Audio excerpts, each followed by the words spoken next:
Whether the bullet killed Strange or not, I do not know, but the sight of his charred face hanging over that table of destruction told its own story. It was Inspector Drake who came across the room toward me and took my arm. The smoking revolver still lay in his hand, and as he led me to the adjoining room I saw that Margot had already found refuge there. "You see now, Dale," Drake said quietly, "why I let Hartnett go with you before. If Strange had suspected me, I should have been merely another victim. As for Hartnett, he has been under constant guard down at headquarters. He's safe.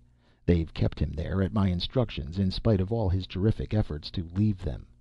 I was listening to my companion in admiration. Even then I did not quite understand. "I was wrong in just one thing, Dale. I left you alone, without protection. I believed Strange would ignore you, because, after all, you are not a Scotland Yard man. Thank God I had the sense to follow Margot, to trail her here, and get here soon enough." And so ended the horrible series of events that began with Sir John Harmon's chance visit to my study. As for Harmon, he was later cleared of all guilt, upon the charred evidence in Michael Strange's house in Matty Lane.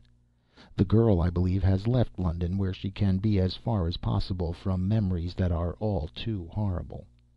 As for me, I am back once again in my quiet rooms in Cheney Lane, where the routine of common medical practice has wiped out many of those vivid horrors. In time, I believe I shall forget, unless Inspector Drake of Scotland Yard insists upon bringing up the affair again.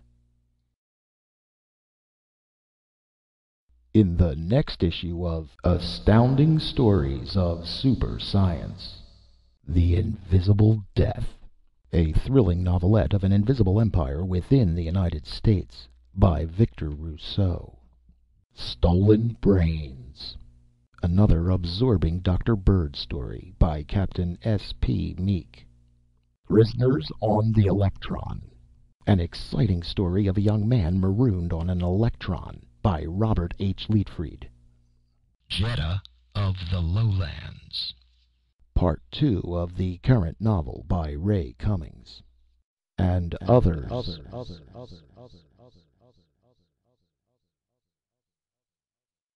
End of Section 18 of Astounding Stories of Super Science, September 1930. The Murder Machine, by Hugh B. Cave.